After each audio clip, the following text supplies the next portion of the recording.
ನಾನು ಮೊದಲನೇ ದಿನವೇ ಭಾಳ ಸ್ಪಷ್ಟವಾಗಿ ಹೇಳಿದ್ದೀನಿ. ಬಾನು ಮುಷ್ತಾಕ್ ಅವರು ಮುಸಲ್ಮಾನ ಧರ್ಮಕ್ಕೆ ಸೇರಿದ್ದಾರೆ ಅನ್ನೋ ಕಾರಣಕ್ಕೆ ನಾನು ವಿರೋಧಿಸ್ತಾ ಇಲ್ಲ, ಅಥವಾ ಮುಸಲ್ಮಾನರ ಬಗ್ಗೆನೂ ನಮಗೆ ಯಾವುದೇ ಅಬದ್ಧ ಭಾವನೆಗಳಿಲ್ಲ. ಈ ವಿಷಯದಲ್ಲಿ ನಾನು ಮುಸಲ್ಮಾನರನ್ನಾಗಲಿ ಬಾನು ಮುಷ್ತಾಕ್ ಅವ್ರನ್ನಾಗಲಿ ನಾನು ಖಂಡಿತ ದೂರುವುದಿಲ್ಲ. ಯಾಕೆಂತಂದರೆ ಈ ಹಿಂದೆನೂ ಕೂಡ ಟಿಪ್ಪು ಜಯಂತಿ ಮಾಡಿ ಅಂತ ಸಿದ್ದರಾಮಯ್ಯನವರಿಗೆ ಯಾವ ಮುಸಲ್ಮಾನನೂ ಬಂದು ಕೇಳ್ಕೊಂಡಿರಲಿಲ್ಲ. ಆದರೆ ಅವ್ರನ್ನ ಒಗ್ಗೂಡಿಸ್ಕೊಳ್ಬೇಕು, ತನ್ನ ಪರವಾಗಿ ನಿಲ್ಲಂಗೆ ಮಾಡ್ಕೊಳ್ಬೇಕು ಅನ್ನೋ ಕಾರಣಕ್ಕೆ ಸಿದ್ದರಾಮಯ್ಯನವರು ಸ್ವತಃ ಟಿಪ್ಪು ಜಯಂತಿಯನ್ನು ಆರಂಭವನ್ನು ಮಾಡಿದರು. ಈಗ ಬಾನು ಮುಷ್ತಾಕ್ ಅವರ ವಿಚಾರದಲ್ಲೂ ಕೂಡ ಯಾವ ಮುಸಲ್ಮಾನರು ಬಂದು ಬಾನು ಮುಷ್ತಾಕ್ ಅವರನ್ನು ದಸರಾ ಆಚರಣೆಗೆ, ಅದರ ಉದ್ಘಾಟನೆಗೆ ನೀವು ಕರೀರಿ ಅಂತ ಯಾರೂ ಕೇಳ್ಕೊಂಡಿರಲಿಲ್ಲ. ಬಾನು ಮುಷ್ತಾಕ್ ಅವರು ಕೂಡ ಅಪ್ಲಿಕೇಶನ್ ಹಾಕಿರಲಿಲ್ಲ. ಆದರೆ ಬಾನು ಮುಷ್ತಾಕ್ ಅವ್ರನ್ನ ಕರೆದ ನಂತರ ನಾನು ಎತ್ತಿದ ಕೆಲವು ಪ್ರಶ್ನೆಗಳಿಗೆ ಉತ್ತರ ರೂಪದಲ್ಲಿ ಬಾನು ಮುಷ್ತಾಕ್ ಅವರು ಮಾತಾಡಿದ್ದಾರೆ. ಕಾಂಗ್ರೆಸ್ಸಿನ ವಿವಿಧ ನಾಯಕರುಗಳು, ಸಚಿವರುಗಳು ಕೂಡ ಹೇಳಿಕೆಯನ್ನು ಕೊಟ್ಟಿದ್ದಾರೆ. ನಾನು ಬಾನು ಮುಷ್ತಾಕ್ ಅವರಿಗೆ ನೇರವಾಗಿ ಕೇಳಲಿಕ್ಕೆ ಬಯಸ್ತೀನಿ, ಮೇಡಮ್, ನೀವು 2023ರ ಜನಸಾಹಿತ್ಯ ಸಮ್ಮೇಳನದಲ್ಲಿ ನೀವು ಏನಂತ ಮಾತಾಡಿದ್ದೀರಿ ಮೇಡಮ್? ಕನ್ನಡ ಭಾಷೆಯನ್ನು ನಾವು ಮುಸಲ್ಮಾನರು ಕಲೀಲಿಕ್ಕೆ ಏನು ತೊಡಕಾಗಿದೆ ಅಂತ ನೀವು ಹೇಳಿದಿರಿ. ಕನ್ನಡ ಭಾಷೆಯನ್ನು ಮುಸಲ್ಮಾನರಿಂದ ನೀವು ದೂರ ಇಟ್ಟುಬಿಟ್ಟಿದ್ದೀರಿ. ಮುಸಲ್ಮಾನರನ್ನ ಭಾಷೆಯಿಂದ ಹೊರಗಡೆ ಇಟ್ಟಿದ್ದೀರಿ. ಯಾವ ರೀತಿ ಹೊರಗಡೆ ಇಟ್ಟಿದ್ದೀರಿ? ಬಾನು ಮುಷ್ತಾಕ್ಗಳು ಮುಸಲ್ಮಾನಳಾಗಿ ಅದನ್ನು ಕಲೀಲಿಕ್ಕೆ ನನಗೇನು ತೊಡಕಾಗ್ತಾಯಿದೆ ಅನ್ನೋದನ್ನು ನೀವು ಹೇಳಿದ್ರಿ. ಬಾನು ಮುಷ್ತಾಕ್ ಅವರ ಮನೆಯವರು ಕನ್ನಡವನ್ನು ಕಲೀಲಿಕ್ಕೆ ಏನು ತೊಂದರೆ ಆಗ್ತಾಯಿದೆ, ಮುಸಲ್ಮಾನರು ಕನ್ನಡವನ್ನು ಕಲೀಲಿಕ್ಕೆ ಏನು ತೊಂದರೆ ಆಗ್ತಾಯಿದೆ ಅಂತ ನೀವೇನು ಉದಾಹರಣೆ ಕೊಟ್ರಿ. ಕನ್ನಡವನ್ನು ನೀವು ಭುವನೇಶ್ವರಿಯಾಗಿ ಮಾಡಿದ್ರಿ, ಅವಳಿಗೆ ಅರಿಶಿನ ಕುಂಕುಮದ ಲೇಪನವನ್ನು ಹಚ್ಚಿದ್ರಿ, ಅವಳನ್ನು ಮಂದಹಾಸನದ ಮೇಲೆ ಕೂರಿಸಿದ್ರಿ. ಇನ್ನು ಕನ್ನಡ ಬಾವುಟ ಏನಿದೆಯಲ್ಲ ಅದು ಕೂಡ ಅರಿಶಿನ ಕುಂಕುಮದ ಪ್ರತೀಕವಾಗಿದೆ.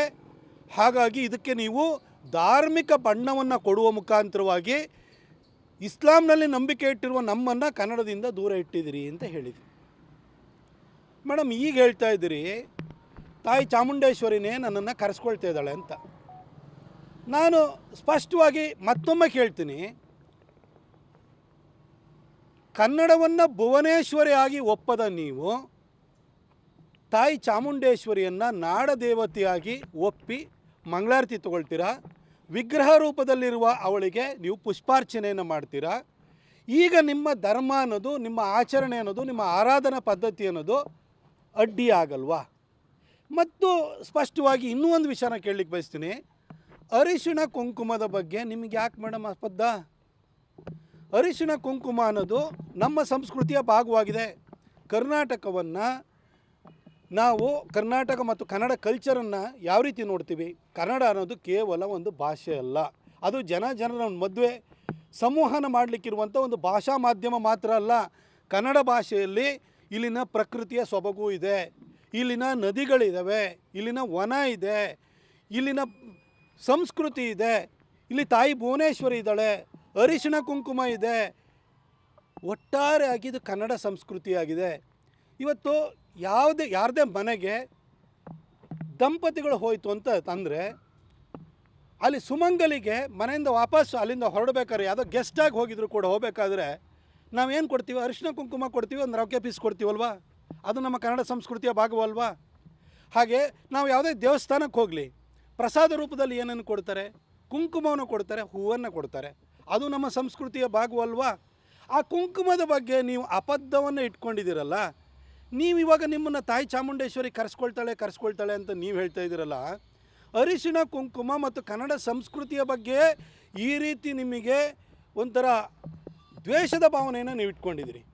ಹಾಗಾಗಿ ನಮಗೆ ಕನ್ನಡನ ನಾವು ಕಲೀಲಿಕ್ಕೆ ಅದು ಅಡ್ಡಿಯಾಗಿದೆ, ಭುವನೇಶ್ವರಿ ಅಡ್ಡಿಯಾಗಿದ್ದಾಳೆ, ಅರಿಶಿಣ ಕುಂಕುಮ ಅಡ್ಡಿಯಾಗಿದ್ದಾಳೆ ಅಂತ ಹೇಳ್ತಾ ಇವತ್ತು ಹೇಳ್ತಾ ಇದ್ದೀರಿ ತಾಯಿ ಚಾಮುಂಡಿ ಕರೆಸ್ಕೊಳ್ತಿದ್ದಾಳೆ ಅಂತ. ಮೇಡಮ್, ತಾಯಿ ಚಾಮುಂಡೇಶ್ವರಿ ನಿಮ್ಮನ್ನು ಕರೆಸ್ಕೊಳ್ಳೋದು ಆಚೆಗಿರಲಿ, ನೀವು ನಂಬಿರುವಂಥ ನಿಮ್ಮ ದೇವರೇ ನಿಮ್ಮನ್ನು ಮಸೀದಿ ಕರೆಸ್ಕೊಂಡಿಲ್ಲ ಮೇಡಮ್. ನಿಮ್ಮ ದೇವರೇ ನಿಮ್ಮನ್ನು ದರ್ಗಾ ಕರೆಸ್ಕೊಳ್ಳಲ್ಲ. ಇನ್ನು ಹೀಗಿರಬೇಕಾದ್ರೆ ತಾಯಿ ಚಾಮುಂಡಿ ನನ್ನನ್ನು ಕರೆಸ್ಕೊಳ್ತಿದ್ದಾಳೆ ಅಂತ ಅದು ಹೆಂಗೆ ಹೇಳ್ತಾಯಿದ್ರಿ ಮೇಡಮ್? ಏನು ನೀವು ಸಾಹಿತ್ಯ ರಚನೆ ಮಾಡಿದ್ರೆ ಅಥವಾ ನಾಟಕಗಾರರಾಗಿದ್ರೆ ನನಗಂತೂ ಅರ್ಥ ಆಗ್ತಾಯಿಲ್ಲ ಮೇಡಮ್. ನಿಮ್ಮ ದೇವರೇ ನಿಮ್ಮನ್ನು ಕರೆಸ್ಕೊಳ್ತಾ ಇದ್ಮೇಲೆ ತಾಯಿ ಚಾಮುಂಡಿ ಹೆಂಗೆ ಮೇಡಮ್ ಕರೆಸ್ಕೊಳ್ತಾಳೆ? ನೀವು ಅರಿಶಿನ ಕುಂಕುಮದ ಬಗ್ಗೆ ಇಷ್ಟೊಂದು ಅಬದ್ಧ ಭಾವನೆಯನ್ನು ಇಟ್ಕೊಂಡಿದ್ದಾರಲ್ಲ. ಆಮೇಲೆ ಕನ್ನಡದಿಂದ ಮುಸಲ್ಮಾನರು ಹೊರಗಿಟ್ರು ಅಂತಾರಲ್ಲ. ಕರ್ನಾಟಕದಲ್ಲಿ ನಮ್ಮೆಲ್ರಿಗೂ ಕೂಡ ಕನ್ನಡ ಮಾತೃಭಾಷೆಯಾಗಿದೆ. ನೀವು ನಿಮ್ಮ ಧರ್ಮೀಯರು ಯಾರಿದ್ದಾರೆ, ನಿಮಗೆ ಮಾತೃಭಾಷೆ ಕನ್ನಡವಾಗಿದೆಯಾ? ನೀವು ಅದನ್ನು ಮಾತೃಭಾಷೆ ತಮಿಳ್ನಾಡಿಗೆ ಹೋದರೆ ಮುಸಲ್ಮಾನರಿಗೆ ಮಾತೃಭಾಷೆನೂ ತಮಿಳೇ ಆಗಿದೆ. ಕೇರಳದಲ್ಲಿ ಮಲಯಾಳಂ ಆಗಿದೆ ಮುಸಲ್ಮಾನರಿಗೂ ಮಾತೃಭಾಷೆ. ಆದರೆ ಕರ್ನಾಟಕದಲ್ಲಿರುವಂಥ ನಿಮಗೆ ಮಾತೃಭಾಷೆ ಕನ್ನಡವಾಗಿದೆಯಾ? ದಯವಿಟ್ಟು ಅದ್ರ ಬಗ್ಗೆ ಯೋಚನೆಯನ್ನು ಮಾಡಿ, ಅದ್ರ ಬಗ್ಗೆ ಮಾತಾಡಿ. ಈಗ ಸುಮ್ಮನೆ ಬಂದು ಅದನ್ನು ಏನೋ ಇನ್ವೈಟ್ ಮಾಡಿದರೆ ಅದನ್ನು ನೀವು ಹಿಂದಿನ ಭಾಷಣಗಳನ್ನು ಮರೆತು ಈ ರೀತಿ ನಿಮ್ಮ ಹೊಸ ಹೇಳಿಕೆಗೆ ಜನ ಮಾರು ಹೋಗ್ತಾರೆ ಅನ್ನೋ ರೀತಿಯಲ್ಲಿ ನೀವು ಹೇಳಿಕೆ ಕೊಡ್ತಾಯಿದ್ದೀರಿ. ಅದ್ರ ಜೊತೆಗೆ ಕಾಂಗ್ರೆಸ್ಸಿನ ಒಂದಷ್ಟು ಜನ ಈ ತಲೆಮಾಸಿದ ನಾಯಕರುಗಳು ನನಗೂ ಕೂಡ ಪ್ರಶ್ನೆಯನ್ನು ಮಾಡ್ತಿದ್ದಾರೆ. ಹಾಗಾದರೆ ನಿಸಾರ್ ಅಹಮದ್ ಅವರು ಬಂದಾಗ ನೀನೇ ಹೋಗಿ ಸ್ವಾಗತವನ್ನು ಮಾಡಿದ್ಯಲ್ಲ ಅಂತ. ನಾನು ನಿಸಾರ್ ಅಹಮದ್ ಅವ್ರ ಬಗ್ಗೆ ಭಾಳ ಸ್ಪಷ್ಟವಾಗಿ ಹೇಳಲಿಕ್ಕೆ ಬಯಸ್ತೀನಿ. ನಮ್ಮ ಬಾನು ಮುಷ್ತಾಕ್ ಅವರಿಗೆ ಭುವನೇಶ್ವರಿಯ ಬಗ್ಗೆ, ಅರಿಶಿನ ಕುಂಕುಮದ ಬಗ್ಗೆನೇ ಅಪತ್ಯ ಭಾವನೆ ಇದೆ. ಆದರೆ KS ನಿಸಾರ್ ಅಹಮದ್ ಅವರ ಇಡೀ ಸಾಹಿತ್ಯವನ್ನು ನೀವು ತೆಗೆದುಕೊಳ್ಳಿ, ಅವರ ನಿತ್ಯೋತ್ಸವನೇ ತೆಗೆದುಕೊಳ್ಳಿ. ಅವರ ನಿತ್ಯೋತ್ಸವದಲ್ಲಿ ಪ್ರತಿ ಪ್ಯಾರ, ಪ್ರತಿ ಸ್ಟ್ಯಾನ್ಸದ ಕೆಳಗಡೆ ಏನಿದೆ, ನಿನಗೆ ನಿತ್ಯೋತ್ಸವ ತಾಯೇ ನಿತ್ಯೋತ್ಸವ ಅಂತಾರೆ. ಅವರೇ ಹೇಳ್ತಾರೆ ಮುಂದೆ ಇನ್ನೊಂದು ಸ್ಟ್ಯಾನ್ಸಕ್ಕೆ ಹೋಗ್ತಾರೆ. ಓಲೆಗರಿಗಳ ಸಿರಿಗಳಲ್ಲಿ ದೇಗುಲಗಳ ಭಿತ್ತಿಯಲ್ಲಿ ನಿನಗೆ ನಿತ್ಯೋತ್ಸವ ತಾಯೇ ನಿತ್ಯೋತ್ಸವ ಅಂತಾರೆ. ಅಂದರೆ ಕರ್ನಾಟಕವನ್ನು ಭುವನೇಶ್ವರಿ ತಾಯಿಯಾಗಿ ಅವರು ನೋಡಿದ್ದಾರೆ. ಇಲ್ಲಿನ ಪ್ರಕೃತಿಯ ಸೊಬಗನ್ನು ಹೇಳಿದ್ದಾರೆ. ಈ ಓಲೆಗರಿಗಳು ಮತ್ತು ದೇಗುಲಗಳ ಭಿತ್ತಿಲಿ ಅವರು ತಾಯಿಯನ್ನು ಕಂಡಿದ್ದಾರೆ, ಭುವನೇಶ್ವರಿಯನ್ನು ಕಂಡಿದ್ದಾರೆ. ಹಾಗೆ ಅವರು ಶ್ರೀಕೃಷ್ಣನ ಬಗ್ಗೆನೂ ಕೂಡ ಬಹಳ ಪ್ರೀತಿಯಿಂದ ಬರೆದಿದ್ದಾರೆ, ಗೌರವದಿಂದ ಬರೆದಿದ್ದಾರೆ. ಹಾಗಾಗಿ ಅವರ ಉದ್ದೇಶದ ಬಗ್ಗೆ ನಮಗೆ ಯಾವತ್ತೂ ಕೂಡ ನಮಗೆ ಅನುಮಾನಗಳು ಬರಲಿಲ್ಲ. ನಿಮ್ಮ ಆರಾಧನಾ ಪದ್ಧತಿ ಬಾನು ಮುಷ್ತಾಕ್ ಅವರೇ ಬದಲಾಗಿದೆ, ನಮಗೇನು ಬೇಸರ ಇಲ್ಲ. ನಿಮ್ಮ ಧರ್ಮವನ್ನು ಬದಲಾಯಿಸ್ಕೊಂಡಿದ್ದೀರಿ, ಆದರೆ ನಿಮ್ಮ ಮೂಲ ಇದೆಯಲ್ಲ, ಈ ಭಾರತದ ಮೂಲ ಸಂಸ್ಕೃತಿ ಇದೆಯಲ್ಲ, ಈ ಸಂಸ್ಕೃತಿ ಬಗ್ಗೆ ನಿಮಗೆ ಯಾಕೆ ಇಷ್ಟೊಂದು ದ್ವೇಷ? ಇಸ್ಲಾಂ ಇರ್ಬೋದು, ಕ್ರಿಶ್ಚಿಯಾನಿಟಿ ಇರ್ಬೋದು, ಆಕ್ರಮಣಕಾರಿ ಧರ್ಮಗಳಾಗಿ ಭಾರತಕ್ಕೆ ನೆಲೆ ಹುಡ್ಕೊಂಡು ಬಂದಿದ್ದು. ನಿಮ್ಮೂರಿಗೆ ನಾವು ಬಂದಿಲ್ಲ, ಇಲ್ಲಿ ಬಂದಿದೆ. ಈ ಬಂದಾದ ಮೇಲೆ ಇಲ್ಲಿನ ಸಂಸ್ಕೃತಿಯನ್ನು ಹೊಡೆದು ಹಾಕುವ ಕೆಲಸವನ್ನು ಮುಘಲರು ಮಾಡಿದರು, ಗಜ್ನಿ ಗೋರಿಗಳು ಮಾಡಿದರು. ಇವತ್ತು ಬಾನು ಮುಷ್ತಾಕ್ ಅವರು ಕೂಡ ನಮ್ಮ ಆಚಾರ ವಿಚಾರ ಸಂಸ್ಕೃತಿ ನಮ್ಮ ನಂಬಿಕೆಗಳನ್ನು ಹೊಡೆದು ಹಾಕೋ ರೀತಿಯಲ್ಲಿ ಮಾತಾಡಿದ್ರೆ ನಮಗೇನು ಅನಿಸುತ್ತೆ? ನೀವು ಅವರೇನು ವಂಶಸ್ಥರ? ನಿಮ್ಮನ್ನು ನೋಡಿ ಎಲ್ಲರೂ ನಮ್ಮ ಥರನೇ ನೀವು ಇದ್ದೀರಿ, ಕನ್ವರ್ಟ್ ಆಗಿದ್ದೀರಿ. ಆಯ್ತು, ನಮಗೇನು ಬೇಸರ ಇಲ್ಲ ಅದ್ರ ಬಗ್ಗೆ.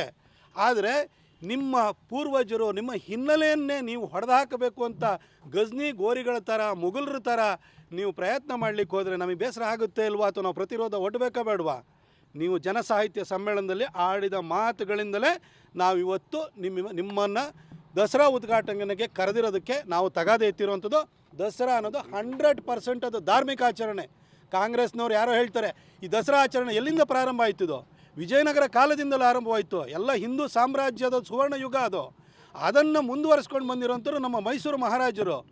ದಸರಾ ಅಂತಂದರೆ ಅಲ್ಲಿ ಹೋಗಿ ಚಾಮುಂಡಿ ಬೆಟ್ಟದಲ್ಲಿ ನೀವು ಪುಷ್ಪಾರ್ಚನೆ ಮಾಡುವಂಥದ್ದು ಮಾತ್ರ ಅಲ್ಲ, ಅದು ವಿದ್ಯುಕ್ತವಾಗಿ ಆರಂಭವಾಗುತ್ತೆ. ಅರಮನೆಯಲ್ಲಿ ಅಷ್ಟು ಚಂದವಾದಂಥ ಕಾರ್ಯಕ್ರಮ ನಡೀತದೆ, ಖಾಸಗಿ ದರ್ಬಾರ್ ನಡೀತದೆ. ತಾಯಿ ಚಾಮುಂಡಿಗೆ 9 ದಿನಗಳು ಕೂಡ ಪ್ರತಿದಿನವೂ ಕೂಡ ಬೇರೆ ಬೇರೆ ನಾವು ಅಲಂಕಾರವನ್ನು ಮಾಡ್ತೀವಿ. ಹಾಗೆ ಇದು ಧಾರ್ಮಿಕ ಶ್ರದ್ಧೆಯನ್ನು, ನಂಬಿಕೆಯನ್ನು ಇಟ್ಕೊಂಡು ನಡೆಸುವಂಥ ಒಂದು ಕಾರ್ಯಕ್ರಮವಾಗಿದೆ. ಹಾಗಾಗಿ ನೀವು ಧರ್ಮದ ಬಗ್ಗೆ, ನಮ್ಮ ಧರ್ಮದ ಬಗ್ಗೆ, ಇಲ್ಲಿನ ಮೂಲ ಸಂಸ್ಕೃತಿಯ ಬಗ್ಗೆ, ಇಲ್ಲಿಯ ಆಚರಣೆಗಳ ಬಗ್ಗೆ, ಇಲ್ಲಿನ ಅರಿಶಿನ ಕುಂಕುಮದ ಬಗ್ಗೆ, ಹಾಗೂ ನಮ್ಮ ಕನ್ನಡಾಂಬೆ ಆಗಿರುವಂತಹ ಭುವನೇಶ್ವರಿಯ ಬಗ್ಗೆ ಅಬದ್ಧದ ಭಾವನೆಯನ್ನು ಇಟ್ಕೊಂಡಿರೋದ್ರಿಂದ ನಾವು ನಿಮಗೆ ತಕರಾರು ಹತ್ತುತ್ತಾ ಇದ್ದೀವಿ. ಅದನ್ನು ನೀವು ಕೂಡ ಅರ್ಥ ಮಾಡಿಕೊಂಡು ನಡೀರಿ ಅಂತ ಕೇಳ್ಕೊಳ್ತೀನಿ.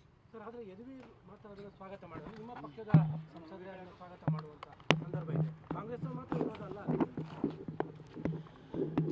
ನಮ್ಮ ಪಕ್ಷದ ರಾಜ್ಯಾಧ್ಯಕ್ಷರಾಗಿರುವಂತಹ ವಿಜೇಂದ್ರ ಅವರು ಏನು ಮಾತಾಡ್ತಾರೆ ಅದು ನಮ್ಮ ಪಕ್ಷದ ನಿಲುವಾಗಿರುತ್ತೆ. ನಮ್ಮ ವಿರೋಧ ಪಕ್ಷದ ನಾಯಕರಾಗಿರುವಂಥ ಅಶೋಕ್ ಅಣ್ಣವ್ರು ಏನು ಮಾತಾಡ್ತಾರೆ ಅದು ನಮ್ಮ ಪಕ್ಷದ ನಿಲುವಾಗಿರುತ್ತದೆ.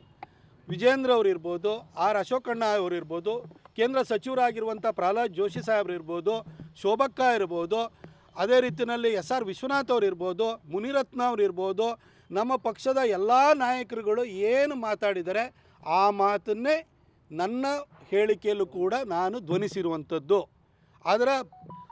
ಅದರದ ಪ್ರತಿರೂಪವಾಗಿಯೇ ನನ್ನ ಹೇಳಿಕೆಯೂ ಕೂಡ ಬಂದಿರುವಂಥದ್ದು. ಇದು ನಮ್ಮ ಪಕ್ಷದ ನಿಲುವಾಗಿದೆ. ಹಾಗೂ ನಾವೇನೇ ಹೇಳಿಕೆ ಕೊಟ್ಟರೂ ಕೂಡ ಪ್ರಜ್ಞಾವಂತ ಸಮಾಜ ಅದನ್ನು ಪರಾಮರ್ಶೆಗೆ ಒಳಪಡಿಸ್ತದೆ. ಮೈಸೂರಿಗನಾಗಿ ಹಾಗೂ ನಮ್ಮ ಮಾಧ್ಯಮ ಮಿತ್ರನು ನಿಮ್ಮನ್ನು ಸಹಿತ ಕೇಳ್ತೀನಿ, ಮೈಸೂರಿಗರಾಗಿ ಬಾನು ಮುಷ್ತಾಕ್ ಅವರು ಭುವನೇಶ್ವರಿಯ ಬಗ್ಗೆ ಅಬದ್ಧ ಭಾವನೆ, ಅರಿಶಿನ ಕುಂಕುಮದ ಬಗ್ಗೆ ಅಸಹ್ಯ ಭಾವನೆಯನ್ನು ಇಟ್ಕೊಂಡಿರುವಂಥವ್ರು ದಸರಾವನ್ನು ಉದ್ಘಾಟನೆ ಮಾಡುವಂಥದ್ದು ಸರಿನಾ ತಪ್ಪ ನೀವೇ ಹೇಳಿ ಅಂತ ನಾನು ಸಮಾಜದ ವಿವೇಚನೆಗೆ ಬಿಟ್ಟುಬಿಡ್ತೀನಿ. ನಾನು ಯಾರ್ದು ಹೇಳಿಕೆ ಮೇಲೆ ನಾನು ಕಾಮೆಂಟ್ ಮಾಡಲಿಕ್ಕೆ ಹೋಗಲ್ಲ. ಸರ್, ಆದರೆ ನಿನ್ನೆ ಡಿ ಕೆ ಶಿವಕುಮಾರ್ ಹೇಳ್ತಾ ಇರುವಂಥದ್ದು ಇದು ಹಿಂದೂ ದೇವಸ್ಥಾನ ಅಲ್ಲ, ಇದು ಜಾತ್ಯತೀತವಾದಂಥ ದೇವಸ್ಥಾನ. ಡಿ ಕೆ ಶಿವಕುಮಾರ್ ಅವರ ಮೂಗಿನ ಕೆಳಗಿರುವಂಥ ಕನಕಪುರದಲ್ಲಿ ಕಪಾಲಿ ಬೆಟ್ಟ ಇದೆ. ಕಪಾಲಿ ಬೆಟ್ಟವನ್ನೇ ಏಸು ಬೆಟ್ಟವಾಗಿ ಮಾಡಿದಂತಹ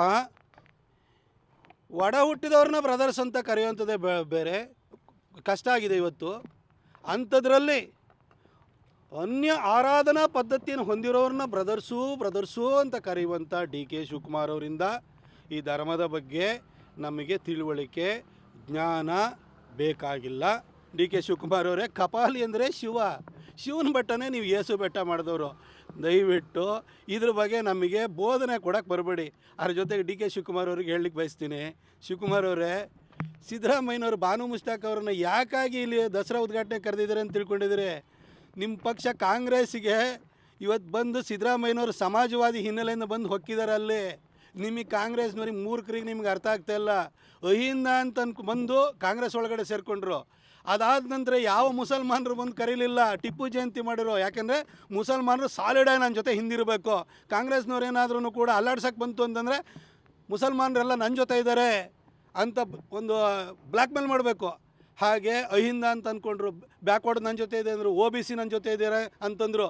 ಈಗ ನೀವು ಚೇರ್ನ ನವಂಬರ್ನಲ್ಲಿ ಎಳೆದು ಬೀಳಿಸ್ತೀರಿ ಅಂತವ್ರಿಗೆ ಗೊತ್ತು. ಅದಕ್ಕೋಸ್ಕರವಾಗಿ ಮುಸಲ್ಮಾನರು ನನ್ನ ಜೊತೆ ಇದ್ದಾರೆ ಅಂತ ಜೋರಾಗಿ ಇನ್ನೊಂದು ಸರಿ ಅಬ್ಬರಿಸೋದಕ್ಕೋಸ್ಕರ ಈ ಬಾನು ಮುಷ್ತಾಕ್ ಅವ್ರನ್ನ ಕರೆದಿದ್ದಾರೆ. ಡಿ ಕೆ ಶಿವಕುಮಾರ್ ಅವರೇ, ಇದನ್ನು ಅರ್ಥ ಮಾಡ್ಕೊಳ್ಳಿ. ಸಿದ್ದರಾಮಣ್ಣ ನಿಮ್ಮನ್ನು ಕುರ್ಚಿಯಿಂದ ದೂರ ಮಾಡೋದಕ್ಕೋಸ್ಕರ ಇದು ಮಾಡ್ತಿರೋದು. ನೀವು ಅದನ್ನು ಅರ್ಥ ಮಾಡ್ಕೊಳ್ಳೋದಲ್ಲೇ ಈ ಧರ್ಮದ ಬಗ್ಗೆ ಏನೇನೋ ಮಾತಾಡೋಕ್ಕೆ ಹೋಗ್ಬೇಡಿ ಸರ್. ಧರ್ಮದ ಬಗ್ಗೆ ನಮ್ಮೆಲ್ಲರಿಗೂ ಕೂಡ ಅಲ್ಪ ಸ್ವಲ್ಪ ತಿಳುವಳಿಕೆ ಇದೆ. ನೀವು ಅದ್ರ ಬಗ್ಗೆ ನಮಗೆ ಜ್ಞಾನವನ್ನು ಕೊಡೋಕ್ಕೆ ಹೋಗಬೇಡಿ. ಸಿದ್ದರಾಮಯ್ಯವರು ನಿಮಗೆ ಚೇರ್ ಬಿಟ್ಟು ಕೊಡಬಾರ್ದು ಅನ್ನೋ ಕಾರಣಕ್ಕೋಸ್ಕರ ಇವೆಲ್ಲ ನಾಟಕ ಮಾಡ್ತಿದ್ದಾರೆ. ಯಾವ ಮುಸಲ್ಮಾನರು ಬಂದು ಬಾನು ಮುಷ್ತಾಕ್ ಅವ್ರನ್ನ ದಸರಾ ಉದ್ಘಾಟನೆ ಕರೀರಿ ಅಂತ ಯಾರೂ ಹೇಳಿರಲಿಲ್ಲ. ಯಾಕೆಂದರೆ ಅಲ್ಲಾಹನ್ ಬಿಟ್ಟರೆ ಬೇರೆ ಯಾರನ್ನೂ ಕೂಡ ಪೂಜನೆ ಮಾಡೋಂಗಿಲ್ಲ, ಸ್ತುತಿಸೋಗಿಲ್ಲ. ಅಲ್ಲಿ ವಿಗ್ರಹಾರಾಧನೆ ಅನ್ನೋದು ನಿಷಿದ್ಧವಾಗಿದೆ. ನೀವು ಟಿಪ್ಪು ಜಯಂತಿ ಮಾಡಿರೋ ಜನ್ಮದಿನಾಚರಣೆನೂ ಕೂಡ ಅಥವಾ ನಿಮಗೆ ಬರ್ಡೇನೂ ಆಚರಣೆ ಮಾಡೋಂಗಿಲ್ಲ ಇಸ್ಲಾಮಲ್ಲಿ, ಅದು ನಿಷಿದ್ಧವಾಗಿದೆ. ಇನ್ನು ಟಿಪ್ಪು ಜಯಂತಿ ಮಾಡಿರೋ ಯಾಕೆ ಮಾಡಿರೋ ಮುಸಲ್ಮಾನರನ್ನು ಕೂಡ ಸಿದ್ದರಾಮಯ್ಯನವರು ಮಂಗೆ ಮಾಡ್ತಾಯಿದ್ದಾರೆ. ಅದು ಅರ್ಥ ಆಗ್ತಾಯಿಲ್ಲ. ಶಿವಕುಮಾರ್ ಅವರೇ, ನಿಮಗೂ ಅರ್ಥ ಆಗ್ತಾಯಿಲ್ವಲ್ಲ ಸರ್? ಮುಸಲ್ಮಾನರಿಗೂ ಇದು ಅರ್ಥ ಆಗ್ತಾಯಿಲ್ಲ. ಸಿದ್ದರಾಮಯ್ಯನವರು ನಮ್ಮ ಓಟ್ ಮೇಲೆ ಅಷ್ಟೇ ಕಣ್ಣಿಟ್ಟಿದ್ದಾರೆ ಅಂತ ಏನು ಮಾಡಿದ್ದಾರೆ ಇವರು? 7.25 ವರ್ಷ ಆಯಿತು ಮುಖ್ಯಮಂತ್ರಿಯಾಗಿ. ಏನಾದ್ರು ಮಾಡಿದಿರಾ? ನೀವು ಅಲ್ಲದೇ ಮೊಹಲ್ಲಾದಲ್ಲೇ ಇದ್ದೀರಿ, ದಲಿತರು ಕೇರಿಗಳಲ್ಲೇ ಇದ್ದಾರೆ, ಉಳಿದವರು ಇವು ಟ್ಯಾಕ್ಸ್ ಕಟ್ಟಿ ಸಾಯ್ತಾ ಇದ್ದಾರೆ. ರಾಜ್ಯಕ್ಕೆ ಏನಾದ್ರು ಬಂದಿದೆಯಾ? ಕುರ್ಚಿ ಮಾತ್ರ ಸಿದ್ದರಾಮಯ್ಯನವ್ರದ್ದು ಭದ್ರವಾಗಿದೆ. ಇದನ್ನು ಅರ್ಥ ಮಾಡ್ಕೊಳ್ಳಿ ಸರ್. ಅಲ್ಲಿಗೆ ದಸರಾ ಉದ್ಘಾಟಕ ವಿಚಾರದಲ್ಲೂ ಪಾಲಿಟಿಕ್ಸ್ ಆಗಿದೆ 100%. ಇದು ಸಿದ್ದರಾಮಯ್ಯನವ್ರನ್ನ ಯಾರಾದರೂ ಮುಸಲ್ಮಾನರು, ಅಲ್ಲಾಹುನಲ್ಲಿ ನಂಬಿರುವಂಥ ಮುಸಲ್ಮಾನರು ತಾಯಿ ಚಾಮುಂಡೇಶ್ವರಿ ಎದುರುಗಡೆ ತಲೆಬಾಗಿ ಅಂತ ತಮ್ಮ ಧರ್ಮೀಯರನ್ನು ಕಳಿಸ್ಕೊಡ್ತಾರಾ ಹೇಳಿ? ಈ ಸಿದ್ದರಾಮಯ್ಯನವ್ರದ್ದು 100% ಪಾಲಿಟಿಕ್ಸ್ ಇದು. ಸರ್, ಮೊನ್ನೆ RSS ವಿಚಾರದಲ್ಲಿ ಡಿ ಕೆ ಶಿವಕುಮಾರ್ ಅವರು RSS ಗೀತೆನ ಆಡಿದ್ರು, ಬಟ್ ನಿನ್ನೆ ಕ್ಷಮೆ ಕೇಳಿದ್ದಾರೆ ಅವರ ಕಾರ್ಯಕರ್ತರು. ನಾನು ತಪ್ಪು ಮಾಡ್ಬಿಟ್ಟೇನೆ. ಅದು ನಮಸ್ತೆ ಸದಾ ವತ್ಸಲೆ ಆ ಸಾಂಗ್ ಏನರ್ಥ? ಅದರದ್ದು ಅರ್ಥ ಏನಾದ್ರು? RSSನ ಧ್ಯೇಯ ಗೀತೆ ಇದೆಯಲ್ಲ, ಅದರ ಅರ್ಥ ಏನು? ಈ ಮಾತೃಭೂಮಿಗೆ ಹೊಂದಿಸುವಂಥದ್ದಾಗಿ, ಮಾತೃಭೂಮಿಗೆ ಹೊಂದಿಸಿದೆ ಅನ್ನೋ ಗೀತೆಯನ್ನು ಅವರು ಸದನದಲ್ಲಿ ಹೇಳಿದರು ಅನ್ನೋ ಒಂದೇ ಕಾರಣಕ್ಕೆ ಅವ್ರ ಮೇಲೆ ಪ್ರೆಷರ್ ಹಾಕಿ ಅವರನ್ನು ಕ್ಷಮೆಯಾಚನೆ ಮಾಡುವಂತೆ ಮಾಡಿದ್ದಾರೆ ಅಂತಂದರೆ ಇವರಿಗೆ ಈ ಮಾತೃಭೂಮಿ ಬಗ್ಗೆ ಕಾಂಗ್ರೆಸ್ನವರಿಗೆ ಎಷ್ಟು ಗೌರವ ಪ್ರೀತಿ ಇದೆ ಅನ್ನೋದು ಇಲ್ಲೇ ಸ್ಪಷ್ಟವಾಗುತ್ತೆ. ಡಿ ಕೆ ಶಿವಕುಮಾರ್ ಅವರು ಈಗ ಚೇರ್ ಬೇಕು, ಅವರೂ ಕೂಡ ಇದಕ್ಕೆ ತಲೆಬಾಗಿದ್ದಾರೆ ಅಂತ ನನಗನ್ಸುತ್ತೆ. ಈ ವಿಷಯದ ಬಗ್ಗೆ ನಾನು ಇನ್ನು ಹೆಚ್ಚೇನು ಮಾತಾಡ್ಲಿಕ್ಕೆ ಹೋಗಲ್ಲ.